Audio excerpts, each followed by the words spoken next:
He took my company, he took my credit, he took my identity, but he made one fatal mistake. He left me in the shadows, and in those shadows I learned everything. Now it's time to step into the light and destroy everything he loves. My name is Eleanor Vance, and I am about to tell you a story that will make you question everything you know about love, trust, and the quiet, simmering power of a woman scorned. It all started with a dream. My dream. A dream that was as bright and shiny as a new penny, forged in the heart of a small, cramped apartment in Queens. I was 22, fresh out of college with a degree in business and a head full of ideas that wouldn't stop buzzing. I saw a gap in the market for sustainable, ethically sourced, and ridiculously comfortable children's furniture.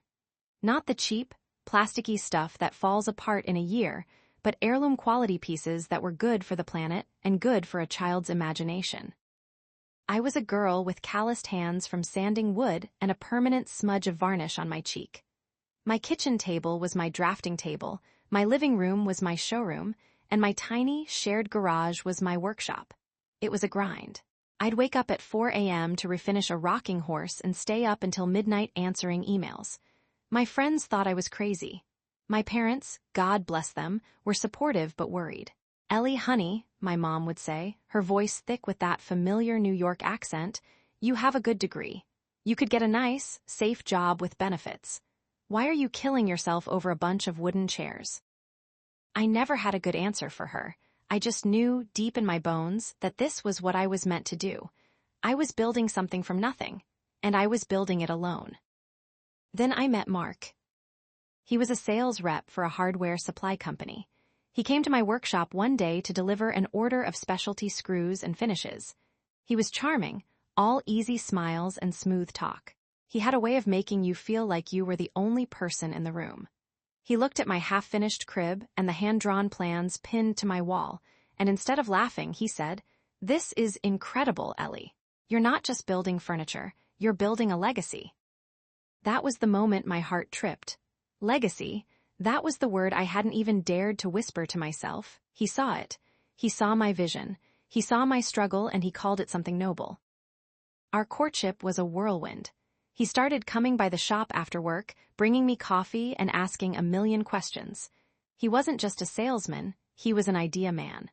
He'd say things like, "You know, you could sell this for twice the price if you marketed it right." Or, "The name Ellie's Workshop is okay, but it needs something more. Something that sounds like a real company."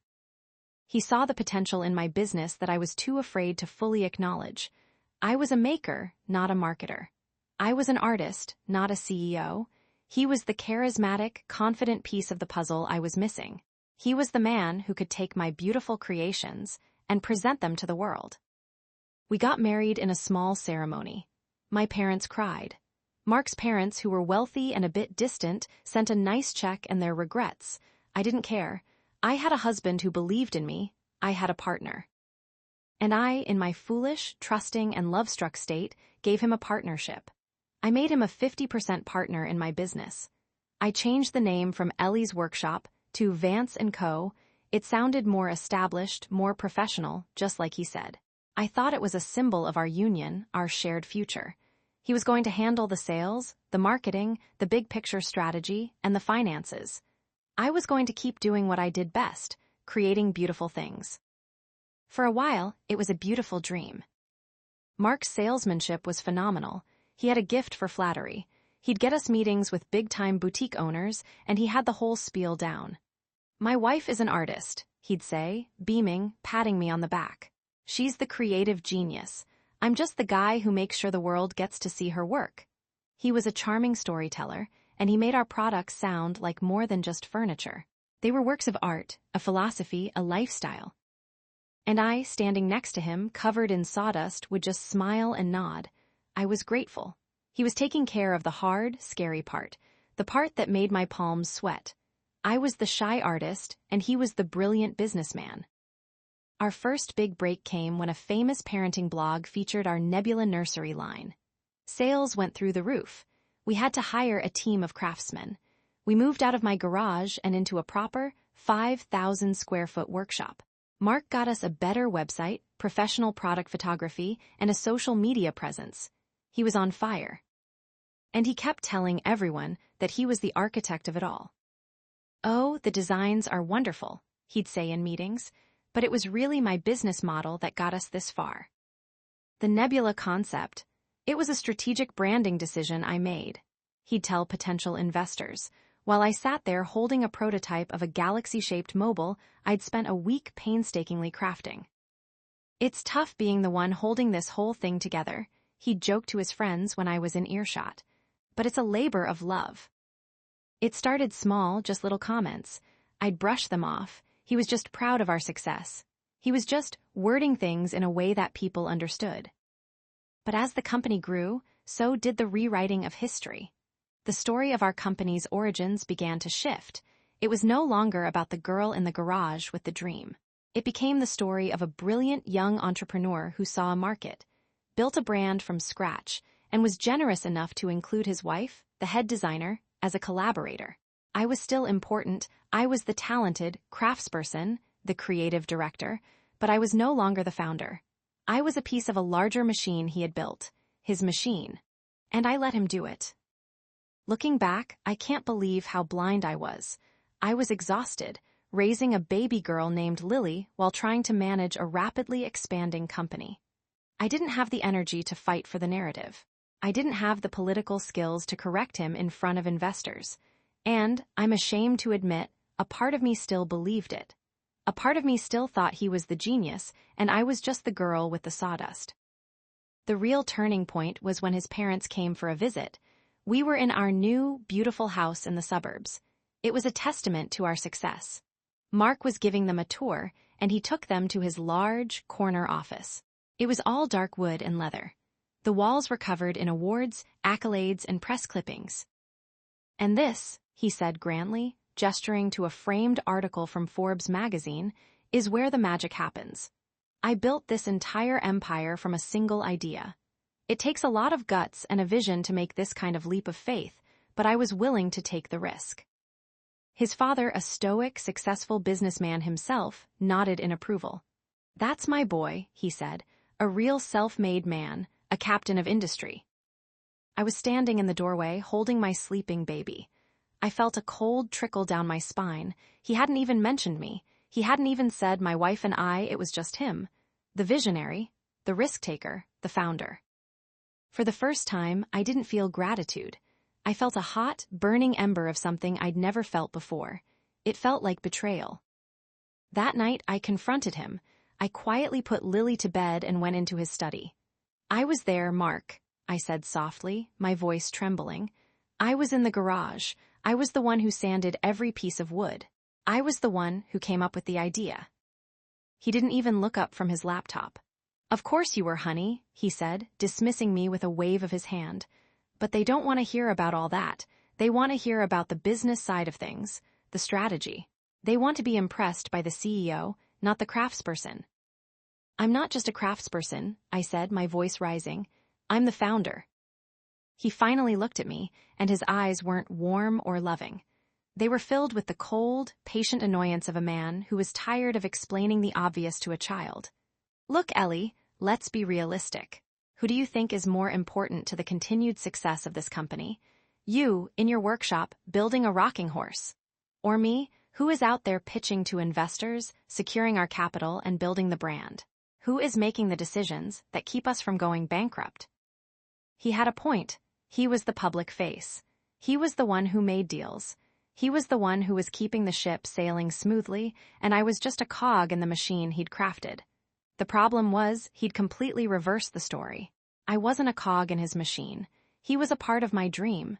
He was an accessory to the empire I had built. But the lie was so big, so confident, and so consistently repeated that it had begun to take root. It was beginning to feel like the truth. After that, the resentment festered. It was a slow-acting poison. I began to notice the small ways he undermined me. In meetings, he'd interrupt me.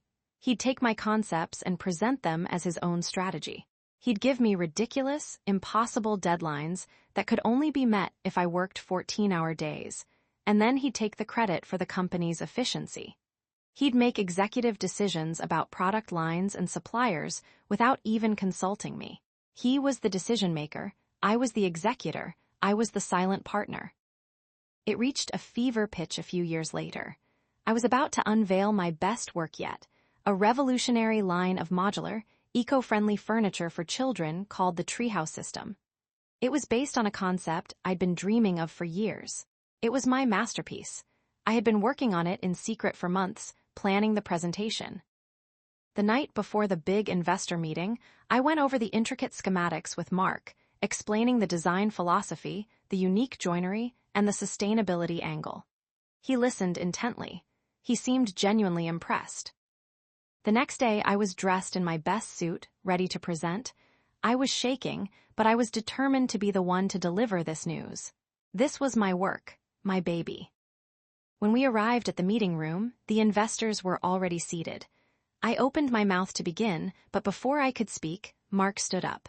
He walked to the front of the room.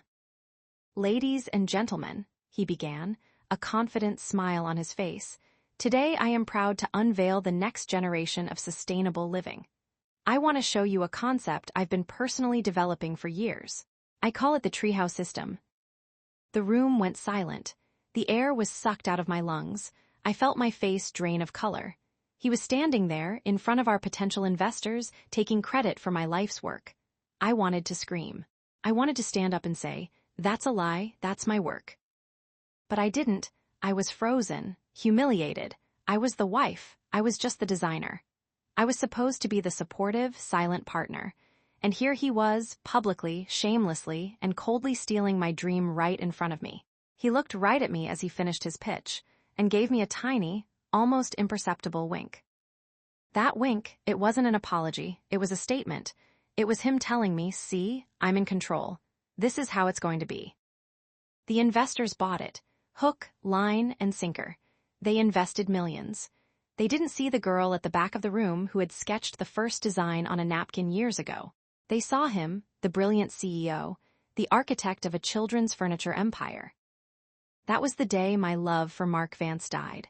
It was replaced by a cold, calculating, and patient hatred. It was a hate that was born not from anger, but from a deep, profound sense of injustice. I didn't know what I was going to do, but I knew that I could not and would not let him get away with it. My revenge would not be loud. It would be quiet. It would be patient. It would be perfect. From that day on, I was no longer Eleanor the wife, Eleanor the silent partner, Eleanor the craftsperson. I was Eleanor Vance, the secret architect of my own destruction, and later his. For the next 6 years, I played a game. A beautiful, intricate, and deadly serious game. I became everything Mark wanted me to be. The quiet, supportive wife who never challenged him. The brilliant but submissive designer who simply took orders. The perfect little woman who had peaked early and was now just a passenger on his rocket ship to success. It was a painful, humiliating act. Every day, I had to swallow my pride and my fury. I had to sit in meetings and listen to him talk about his vision. I had to smile at parties when he told stories about how he built the company from nothing. I had to watch his parents beam with pride at their self-made son. But while he was busy taking all the credit and being the public face of Vance & Co., I was busy learning. I was a sponge, absorbing everything. I learned the financials better than our CFO did. I went to every board meeting, taking copious notes. I understood our supply chain, our manufacturing bottlenecks, and our clients' desires more intimately than anyone. I also started to see the cracks in his perfect empire. Mark was a visionary, but he was a terrible manager. He was arrogant and overconfident. He wasn't detail-oriented. He saw the big picture but ignored the foundations. He was spending money faster than we were making it. He was expanding into products and markets I knew were doomed to fail, but I never said a word. I just watched. And I learned his weakness. Ego. Mark Vance was addicted to the praise, the accolades, the appearance of being a genius. He needed that validation more than he needed air. So I fed it, quietly. "The investors love you, Mark. You should make that announcement." "That new line is brilliant, Mark. I never would have thought of that." "It's really your vision that makes this company special." Every compliment, every little injection of confidence was like a drug. It made him bolder, more reckless, and more arrogant. It made him blind to the details I was carefully, meticulously, filing away. Then, about 3 years into my quiet revenge, something happened that changed everything. It was a Sunday afternoon. Mark was at the office, working on a crisis. I was in his home office, looking for a book for Lily. I hadn't been snooping, I wasn't that clumsy, I was just looking. The book I wanted was tucked behind a stack of folders. When I pulled it out, a thin, unlabeled folder fell out. It landed on the floor and spilled its contents. It was financial records, not the company's records, but Mark's personal ones. My heart started to pound. I scooped them up, my eyes scanning the documents. They were records of a private trust fund, separate from our marital assets. A massive one. It had been funded with money that had quietly been siphoned from Vance and Co. over the past few years. It was cleverly hidden, camouflaged as consulting fees, asset acquisition costs, and other business expenses. I felt a wave of nausea wash over me. This wasn't just taking credit for my work. This was embezzlement. He was stealing from the company we had built, from the company I had built. He was robbing our own future to create a secret, personal fortune. All my work, the long nights, the sacrifice, he was turning it into a retirement plan for himself. This changed everything.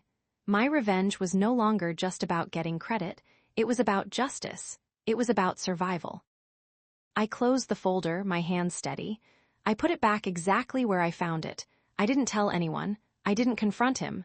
I kept the secret and I used it. It was a new piece of the puzzle. The final piece of my plan fell into place a few years later. Vance & Co. had become a publicly traded company.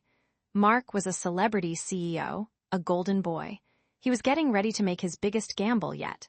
He was going to take a massive loan to merge with a failing furniture conglomerate called Heritage Home. He saw it as a power play, a brilliant acquisition that would make Vance & Co. a global powerhouse. I knew it was a disaster. The conglomerate was hemorrhaging money. They had a toxic culture, a terrible supply chain, and a reputation for cheap, non-eco-friendly materials. Mark's ego couldn't see it. He saw a quick way to get a huge factory and a big name.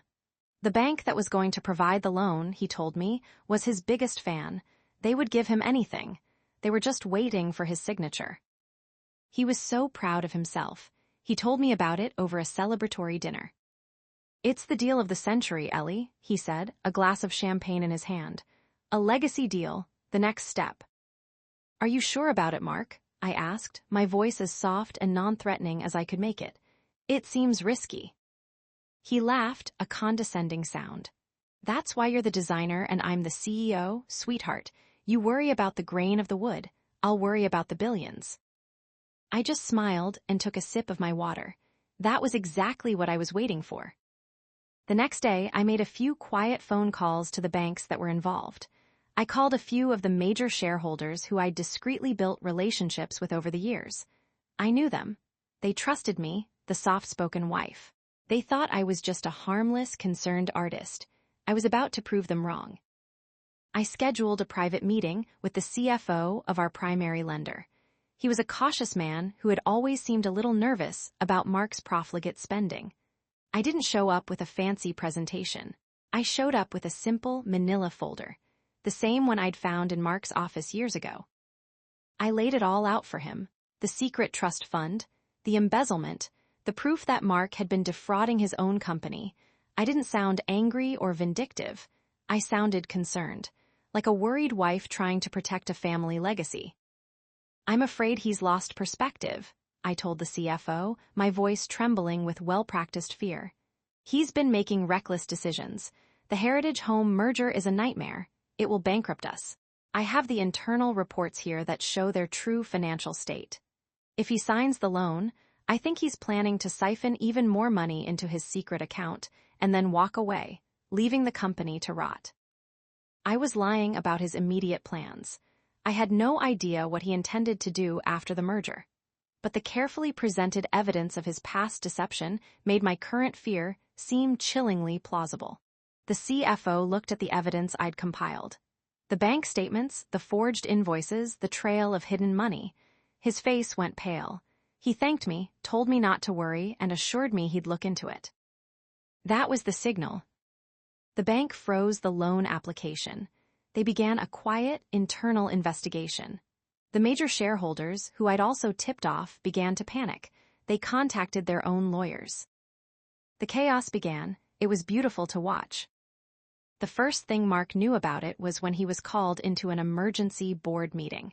He thought it was about finalizing the Heritage Home deal. Instead, he walked into a room full of stern, grim faces. They had the evidence. The trust fund, the embezzlement, my secret reports on the failing conglomerate. He was ambushed. The board was furious. A criminal investigation was imminent. The Heritage Home merger was dead in the water. The company's stock, which Mark had been using as collateral for his secret loans, was crashing. The board demanded his resignation. They told him he would be lucky if he didn't go to prison. His golden reputation was shattered. His world was a smoking ruin. He came home that night, a broken man. The confident, swaggering CEO was gone. In his place was a terrified, confused man who looked like he'd aged 10 years. His face was ashen. His hands were shaking. "It's gone, Ellie," he said, his voice hollow. "Everything. The investors are pulling out. The board is kicking me out. They're talking about lawsuits, criminal charges. It's all gone." I was sitting on the sofa. Lily was at a sleepover. It was just the two of us, and for the first time in our marriage, the power was completely, utterly mine. "What happened?" I asked, my face a mask of innocent concern.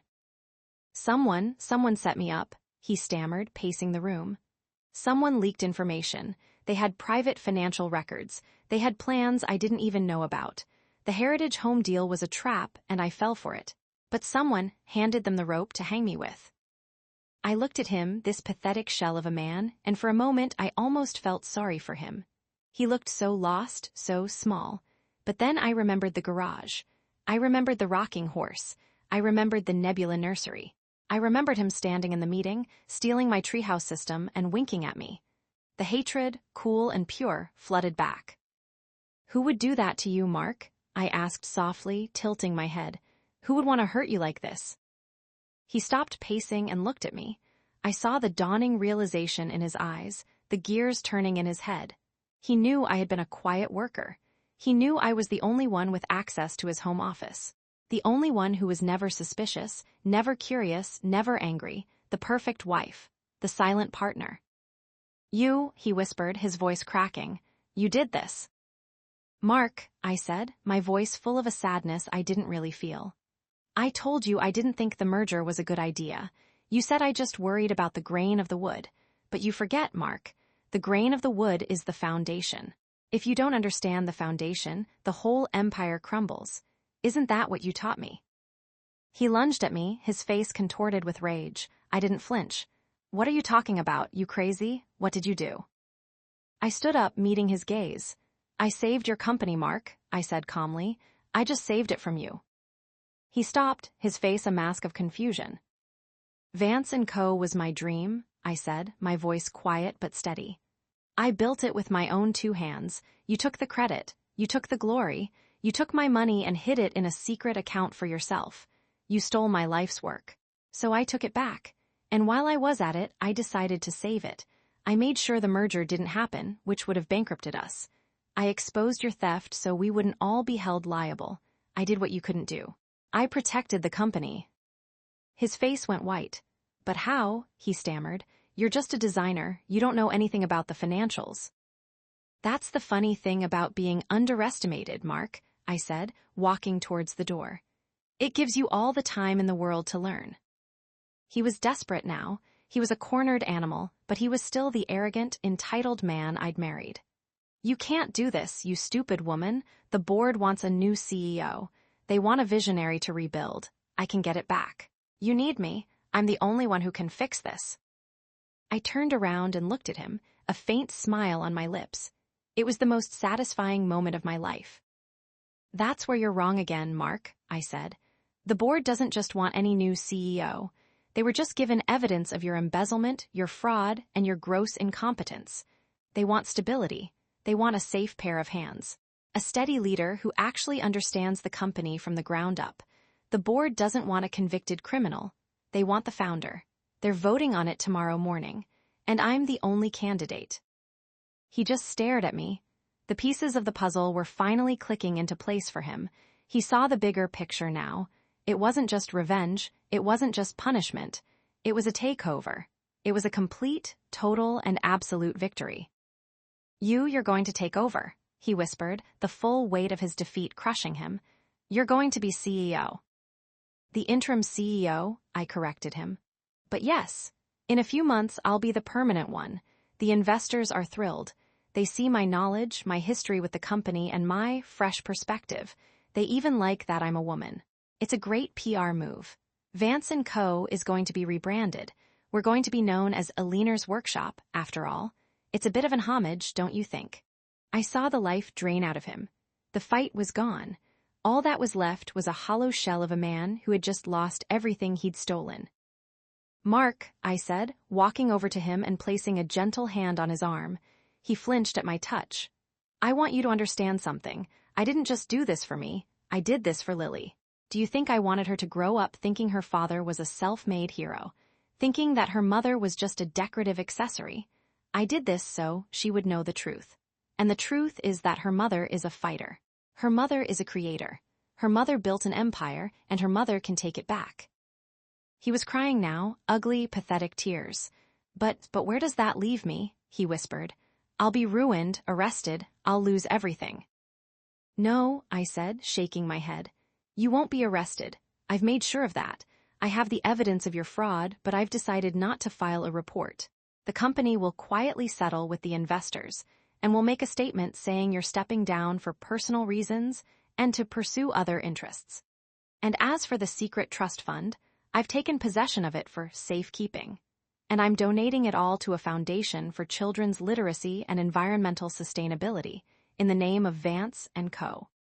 His eyes widened, all of it the millions. Every last penny, I confirmed. It's called karma, Mark, or maybe it's just basic business sense. You can't build a legacy on a foundation of lies. It's unstable.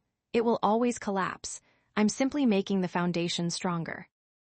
But what about us? He pleaded. What about our family? I let out a short, mirthless laugh. There is no us, Mark. There hasn't been for a long time. There is only the company you tried to steal and the daughter I have to protect. You are a liability now, not a partner. You are a dangerous, reckless, and selfish man. I don't want you anywhere near my company or our daughter. I'll fight this, he threatened weakly, a final spasm of his old self. I'll go to the press. I'll tell them you forced me out. I'll tell them your plan. Go right ahead, I said, shrugging. It will be your word against mine.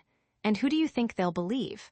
The man who is about to be publicly humiliated and disgraced, or the woman who just saved the jobs of 500 people and is the founder of a beloved company? You were always a good storyteller, Mark, but you forgot one thing. What's that? He asked, his voice barely a whisper. The best stories, I said, turning to leave the room, have to be true, and this one is my truth, my story, not yours. I left him standing in the middle of our living room. I walked out of the house and went to my new apartment. It was small, but it was mine. It had a workshop in the back, just like the old one. I was building a new rocking horse for Lily. I was building a new future for both of us.